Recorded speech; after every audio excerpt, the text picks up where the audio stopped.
कहते हैं कि जब व्यक्ति की नीचे कोई मदद नहीं कर पाता तो वह ऊपर की ओर देखता है। जब नीचे हिम्मत हार जाता है, कोई मदद नहीं कर पाता, मित्र भी नहीं मदद कर पाते, सगे संबंधी भी नहीं मदद कर पाते, तब पुकार लगाता है, ऊपर की ओर देखता है। ऐसी एक कथा आती है शास्त्रों में गजेंद्र की। गजेंद्र नाम के हाथी की कथा आती है, जिसकी रक्षा भगवान ने की थी। वह हाथी के शरीर में था और उसने भी भगवान को पुकारा था। इस कथा इस प्रकार है कि जो स्वर्गीय लोक हैं, स्वर्गीय लोकों में एक त्रिकूट नाम का पर्वत है जो बहुत ही ऊंचा है और बहुत ही चौड़ा है।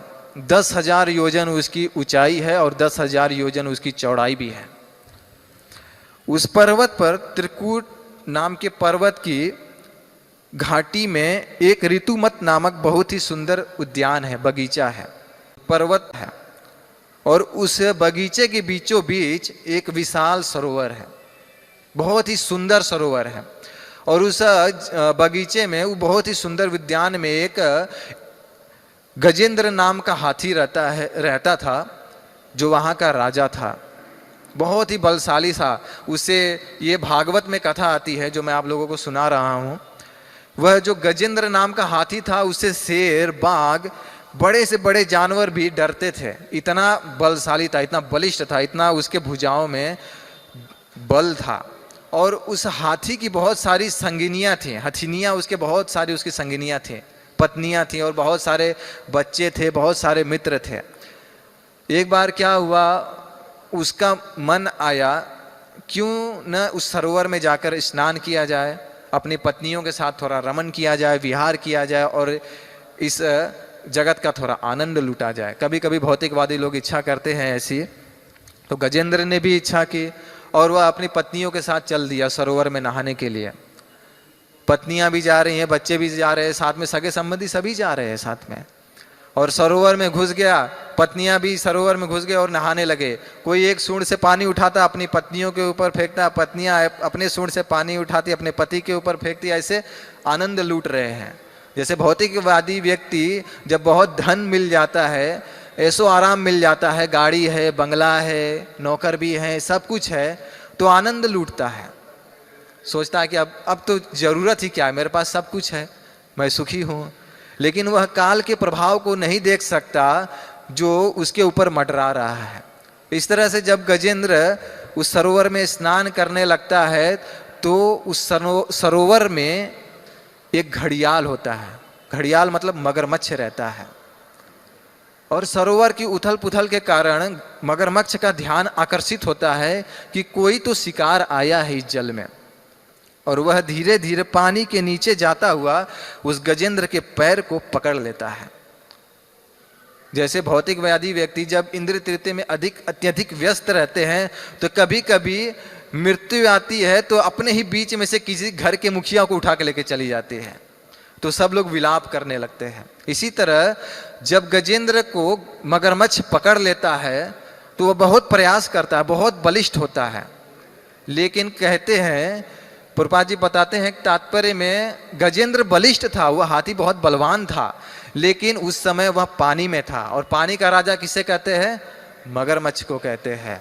और वह मगरमच्छ उस घड़ियाल के, उस हाथी के पैर को पकड़कर खींचने लगता है। गजेंद्र बहुत प्रयास करता है, उसकी पत्नियां भी आती हैं, बहुत प्रयास करती हैं उसे बचाने के लिए, उसके बच्चे भी आते हैं। जैसे कोई भौतिकवादी व्यक्ति बहुत इंद्रिय तृप्ति किया हो संसार में, अपने जीवन में, जब मर रहा होता है तो उसे बच्चे भी उसको बचाने का प्रयास करते हैं। बड़े से बड़े डॉक्टर के पास ले जाते हैं, मेरे पिताजी को एक क्षण का जीवन दे दीजिए, मैं आपको इतना रुपया दे दूंगा। डॉक्टर भी नहीं बचा पाता है। पत्नियां बहुत विलाप करती है, मेरे पति को बचा लीजिए, कुछ भी नहीं कर पाता है डॉक्टर। इस तरह से जब गजेंद्र की पत्नियां हिम्मत हार जाती हैं, पुत्र, सगे संबंधी सब हिम्मत हार जाते हैं, तो तट के, सरोवर के किनारे खड़े होकर बस विलाप करने लगते हैं, रोने लगते हैं और देखने लगते हैं कि मेरे पति मृत्यु के मुंह में जा रहे हैं, हम लोग कुछ कर नहीं सकते हैं। उनके आंखों से आंसू बह रहा होता है और गजेंद्र के भी आंखों से आंसू निकलता रहता है कि मैंने इस जीवन में अपने बच्चों के लिए बहुत कुछ किया, अपनी पत्नियों के लिए बहुत कुछ किया, लेकिन इस संकट के समय में मेरी पत्नी भी मुझे बचा नहीं पा रही है, मेरा बच्चा भी मुझे नहीं बचा पा रहा है, कौन मुझे बचा सकता है। भागवत में ऐसा वर्णन है कि 1000 वर्षों तक उस मगरमच्छ के साथ उस हाथी का, गजेंद्र नाम के हाथी का युद्ध चलता है, और 1000 वर्षों के बाद जो गजेंद्र है वह थक जाता है, शरीर से भी थक जाता है और मन से भी थक जाता है लड़ते लड़ते, और जो मगरमच्छ है उसके खून को पीते पीते बहुत ही ताकतवर बन जाता है, बहुत ही शक्तिशाली बन जाता है, और धीरे धीरे उस हाथी को सरोवर में खींचने लगता है, पानी में खींचने लगता है। और जब उसकी पत्नियां देखती हैं, उतना देर तो खड़ी नहीं रह सकती, उसके पत्नियां उसको छोड़ के चली गई रहती हैं, उसके बच्चे उसको छोड़कर चले गए रहते हैं, और वह वहाँ पे सिर्फ अकेला होता है, वह हाथी होता है और वह मगरमच्छ होता है, 2 लोग अकेले अकेले होते हैं। तो ऐसा वर्णन आता है कि यह जो गजेंद्र नाम का हाथी था, यह पिछले जन्म में इंद्रदुम्न का नाम का राजा था, और यह भगवान का भक्त था, लेकिन किसी अपराधवश किसी का अपराध किया इसने, जिसके कारण इसको हाथी का जन्म मिलता है अगले जन्म में।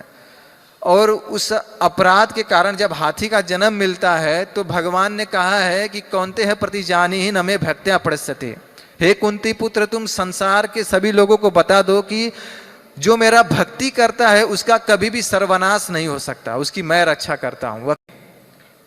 और एक श्लोक बोलते हैं भगवान भगवत गीता में, नेहा भी कर्म नाशोस्ति प्रत्यवायो न विद्यते स्वल्पमप्यस धर्मस्य त्रायते महतो भयात। अगर कोई थोड़ी बहुत भी भक्ति कर लिया है जीवन में तो उसका कभी भी कुछ नुकसान नहीं हो सकता।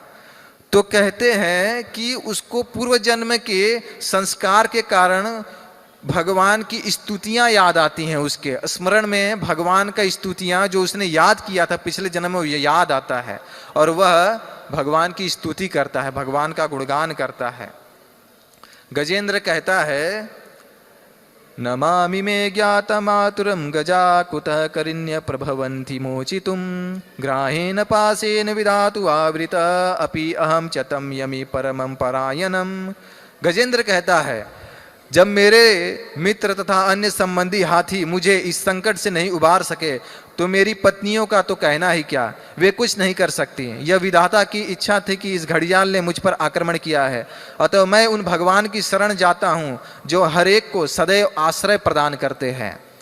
आगे गजेंद्र बहुत सारी स्तुतियाँ करता है, उनमें से एक स्तुति है, नमो नमस्ते अखिल कारणाय निष्कारणाय अद्भुत कारणाय सर्व आगम आमनाय महा अर्णवाय नमो अपर्वाय अपारनाय। अखिल कारणाय कहता है कि अखिल कारणाय हर वस्तु के परम कारण जो है भगवान कृष्ण, आगम आमनाय वैदिक वाग्य की परंपरा पद्धति के स्रोत जो है भगवान कृष्ण, महा अर्णवाय ज्ञान के विशाल जो सागर हैं, नमः ऐसे मोक्ष के दाता भगवान कृष्ण को मैं नमस्कार करता हूँ। और अपने सूंड से सरोवर में से कमल पुष्प उखाड़ कर भगवान को अर्पित करता है। जब इतना करता है तो भगवान वैकुंठ में रहते हैं, और जब देखते हैं कि भगवान मेरा भक्त मुसीबत में है और मुझे पुकार रहा है तो तुरंत गरुड़ पे सवार होते हैं और दौड़े चले जाते हैं, और गरुड़ को बोलते हैं जल्दी चलो, शीघ्र चलो, इतना विलंब क्यों कर रहे हो, मेरा भक्त मुसीबत में है। भगवान को लगता है जो गरुड़ मन की गति से भी तेज चलता है वह भी गति भगवान को धीमे लगने लगती है। तो ऐसा वर्णन है कि जब गरुड़ नीचे पृथ्वी पे कदम भी नहीं रख पाता, भगवान उसके ऊपर से छलांग लगा के नीचे आ जाते हैं, इतना जल्दी में होते हैं अपने भक्त की रक्षा करने के लिए जब उनका भक्त उनको पुकारता है। और भगवान क्या करते हैं, हाथ में उनके शंख चक्र गदा पद्म होता है। भगवान अपने एक हाथ से घड़ियाल के साथ, मगरमच्छ के साथ गजेंद्र को पानी से खींचकर बाहर रख देते हैं। पानी से खींचकर जो गजेंद्र हिम्मत हार गया था, खुद नहीं निकल पाता है, एक ही हाथ से बस पकड़ते हैं और बाहर कर देते हैं, और सुदर्शन चक्र को आवाहन करते हैं, सुदर्शन चक्र को आदेश देते हैं। उनके आदेश से सुदर्शन चक्र तुरंत उस घड़ियाल के सिर को धड़ से अलग कर देता है, और इस तरह से भगवान अपने भक्त गजेंद्र की रक्षा करते हैं।